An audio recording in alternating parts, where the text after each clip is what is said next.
Haribol. This word Nirvana is actually not really understood even within much of the yoga world. The term, while it is a Sanskrit term and has its roots in Vedic teaching, was adopted and used in Buddhism to talk about a state of being utterly free from all entanglement in the material world and to be free from pain and suffering. The word literally means blown out, like a candle or a light, you blow it out, you extinguish.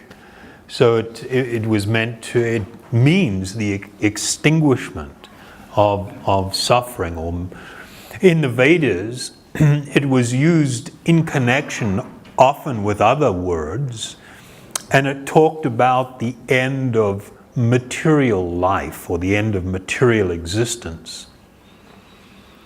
Now,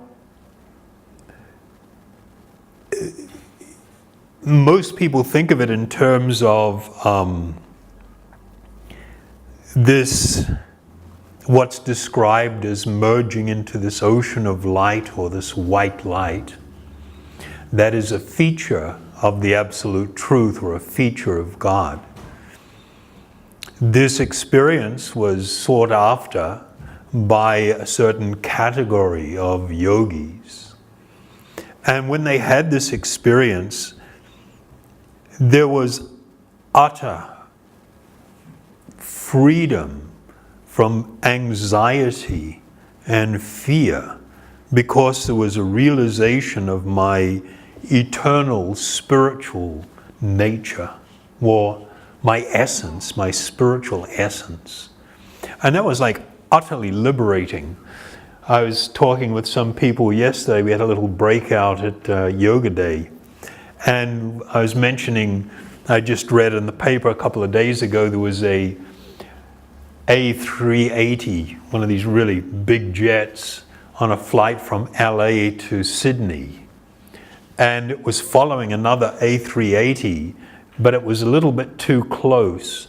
And so it hit the wake, the turbulence of the plane in front. And suddenly the plane went into a really steep dive for like 10 seconds. That's a long time. 1, 2, 3, still going. And of course, the reaction is everybody immediately, many people scream. It's a white knuckle moment. You grab each other. And what we can become aware of when we see that, or we experience something like that, a loud, sudden noise, running into something in a dark place, something that startles us.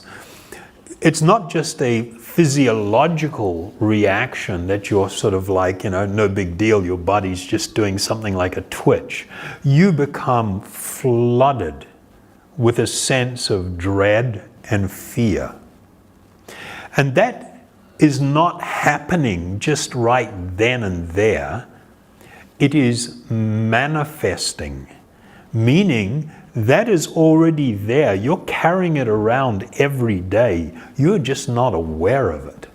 And when you're put into a predicament or a situation where it suddenly manifests, then it's kind of like, like a car suddenly sliding or beginning to turn turtle, or, just something unexpected that happens. Instantly, this fear manifests. So, in our daily life, we're often, not just often, always unaware of the things that we are carrying within our heart and our mind. Fear and anxiety and anxiousness about things, insecurity, profound conditions. when a person attained what is more appropriately referred to as Brahman-Nirvana, this is how it is often used in the Vedas, one became instantly liberated from all of this load that we're carrying around because of our experience of our spiritual essence. And this occurs when people would merge into this ocean of spiritual existence. It would be described as an extreme form of happiness. But in reality, it is not so much happiness as an incredible relief from what it is that we've been carrying around for so long. But this experience, it became a popular idea pretty early in the early 1960s, when we had people visiting India and trying to pick up ideas, and there were a few people from India that came to the West and propagated certain ideas or certain types of understanding. But this experience of what is more accurately called brahma-bhūta, this stage, this spiritual experience, is not the end. I mean, people have asked, and this is what sort of stimulated, I guess, this topic. People from time to time ask, what is Nirvana? And is that the end of things, or is there anything beyond it? And the reality is that yes, there are conditions of spiritual realization that even go beyond this condition that is sometimes referred to as nirvana. If we have a pendulum swinging, right? It's just going side to side. It is described in the Vedas that the 2 points that the pendulum of human life swings between is what is called Mukti and Bhakti. Bhakti is the desire for enjoying this world, sensual enjoyment, diving into the world, trying our best to find happiness and fulfill things. But that always leads to a sense of dissatisfaction, a lack of fulfillment, because one can never be fully satiated, satisfied, fully happy from material stimulation of the senses. That happiness and sensual pleasure are 2 completely different things. You can overload on sensual pleasure. You can be going for it and be utterly miserable. Ask any drug addict, they'll tell you what it's like. The other side of this swing is what was called Mukti, or liberation. To become free from the material condition, to be free from pain and suffering, to attain a state of blissfulness. But the problem with this is the people that kind of got really burned out, or they perceived that the world was really crappy or life was difficult, and then they sought relief from it. After some time of being relieved from those things, because one did not exist in a state of tremendous happiness, tremendous spiritual complete fulfillment, there was always this tendency to swing back again into the world and attempt to enjoy it. And we see this with so many even so-called spiritual teachers. I mean, a lot, I'm sorry if I'm critical, I have to speak honestly though. You will see that there are a lot of people that promote themselves as spiritual teachers, and everybody's going like, oh, this guy's so amazing, or this woman's so fantastic and far out. And then as their life progresses, they start like getting into all kinds of really weird stuff. And then people, because they've made a commitment, they don't want to be wrong, so they excuse and go along with a lot of the crap that goes on in the guise of spirituality.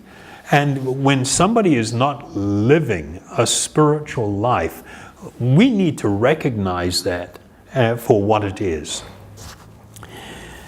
So a certain number or a certain percentage of what we will call mystic yogis who attempted, often through the Ashtanga yoga process, attained this state called this brahma-bhūta, which is nowadays referred to as Nirvana, but this is not the actual term. This is just a popularized term. Or the Buddhists referred to it as a state or a condition. But the actual majority of practitioners of yoga, they sought another type of experience, an experience with another feature of the highest truth or another feature of God. And this was called the Paramātmā, the Supreme Soul. There is a manifestation that exists within the hearts of all living beings and can be perceived everywhere. This most incredibly beautiful form of our eternal friend. And the majority of yogis endeavored to reconnect with this eternal friend.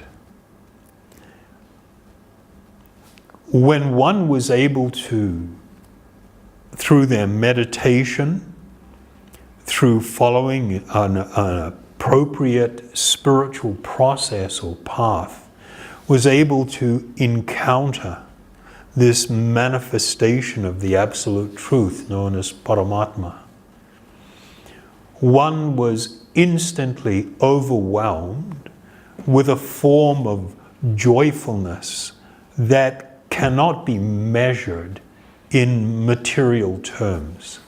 It was like you've spent lifetimes on your hands and knees crawling through a desert and suffering from the sun and the wind and the blistering heat and the lack of water, and then finally reaching the most tranquil and incredibly beautiful oasis.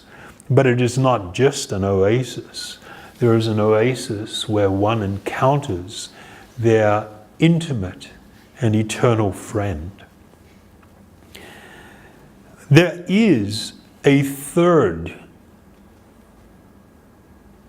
condition of God realization or realization of the absolute truth. There is a third feature that is not so commonly known,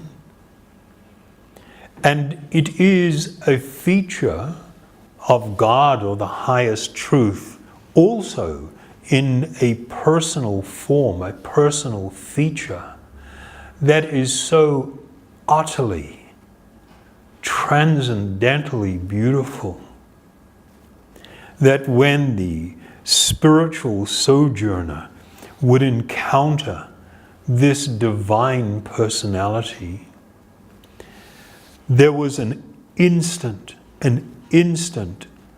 like eruption of spiritual emotion. This was not limited only to this experience, only to those who followed the Vedic paths of yoga and spirituality. It is a common experience even amongst other types of transcendental sojourners. We see it commonly. Well, no, it wasn't common at all. Sorry, take that back. It was uncommon. But it was written about and spoken about in the very early days of Christianity amongst some of the great saints. And it was described as a condition of, they used the term beatitude. This beatitude, it did not mean only extreme extreme blessing, but it was a form of unbelievable happiness that one could experience in their contemplative meditation and their communion, their union with God. Within the Vedas, there is a whole part of the Vedic teachings that is focused on this experience, this realization, and how it is experienced, how it is manifest, and how one who has this encounter, what occurs.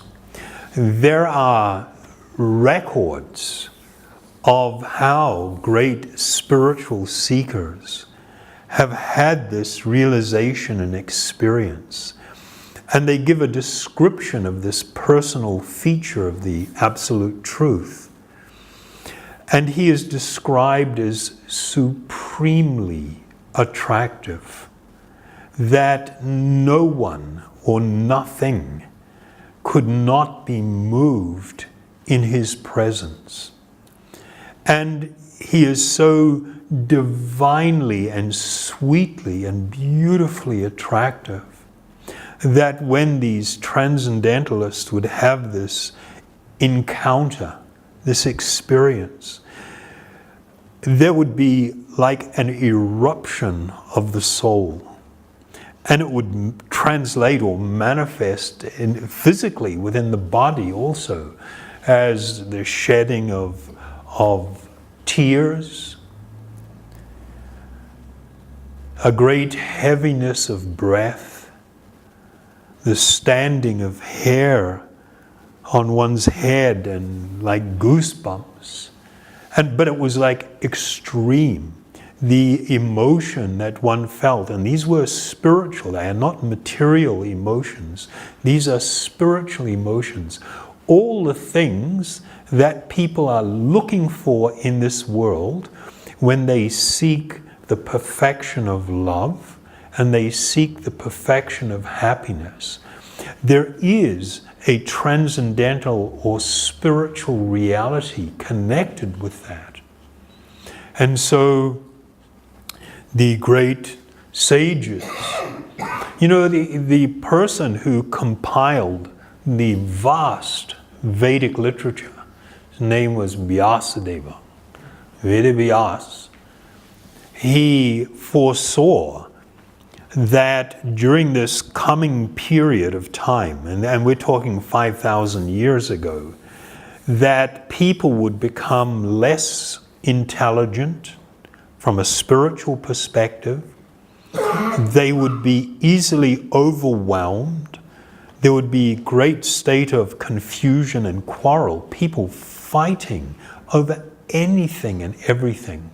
And what was formerly passed down in an oral tradition from teacher to student, who in turn became a teacher and passed on to qualified students, fearing that people's memory was becoming shorter and smaller, that he committed all of the Vedic teachings to writing. And after having completed it, he himself felt a great emptiness. Or not emptiness, he felt he had not completed things. And so he compiled a great, what was called a Purana, the Bhagavāt-Purana, which deals exclusively with this highest condition of great and ecstatic spiritual love that one can experience in connection with the personality of Godhead. So we have like really limited time, and I've probably gone on a bit too long. But what I just was hoping to share was that what is commonly perceived and commonly held in the world today as being the highest spiritual experience that is sometimes called Nirvana, it is not. It is not the highest experience. And there are countless chronicles of great spiritual personalities who have had that experience and became drawn beyond it, attracted beyond it, to these features such as the personal feature of God known as the Lord Paramātmā, the Lord of our heart or in our heart, and this other feature, a personal feature of God known as Bhagavan. And the experience that these transcendentalists would have in relation to these three types of experience they talk about. And once they have attained this third experience which I spoke of, there was no going back. It was impossible to give up and go back to anything that they had ever experienced before. So in short, is there a state beyond Nirvana? And yes, it is. And it is actually called Brahma. This was the term. This word Brahma does not, it means a divine form of love. It is not a love that is experienced and exchanged with personalities of this world. It is so divine, it is so transcendentally ecstatic that when a person was able to experience it, they felt there was no need for anything more. They draw this comparison that the happiness that one will experience from Nirvana, this experience, Brahma-bhūta stage, they have compared it to the amount of water in the hoof print of a cow compared to the amount of water in an ocean that is the ocean of prema. And this is not just some fanciful idea. This is not some poetic exaggeration. The people that have attained this condition were amazing personalities, incredibly intelligent, and just so perceptive. So I would just thought I would share that with you this evening. How was that? Sound good or what? Yep. So there is a statement in the great Chaitanya Mahaprabhu, 500 years ago. He is described as the father of this kirtan movement. He was the one that really instituted it in this age. And he said that there is a seed within the spiritual heart of all living beings. And just as within a seed there is a plant, all you have to do is water it and treat it properly. And that, a gigantic tree can manifest from a tiny seed. And so the sages, they talked about it. There is a tree in there, you just can't see it. When you apply water and you put it in a fertile growing environment, now the tree will manifest. In the same way, within your heart of hearts, there is this seed, the seed of prema, of actual love for God. And when one waters it with this transcendental sound, this spiritual sound that we use in mantra meditation, this is the watering of the seed.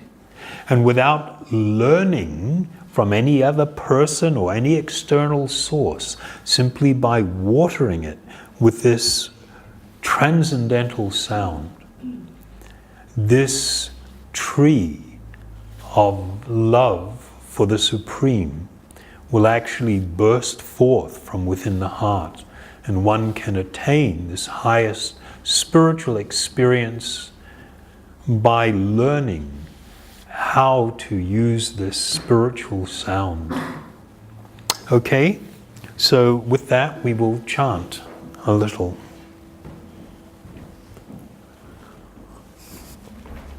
I'm not going to ask any questions because it's kind of late. But if anybody has a question and you'd like to ask, then feel free. So I will use the Maha Mantra. This is sometimes called the Hare Krishna mantra. This word Krishna, it actually means the all-attractive Lord. That is the meaning of it. So it is an appeal to this all-attractive Lord to manifest within my heart and allow me to awaken my natural love for Him and to experience that transcendental state known as prema.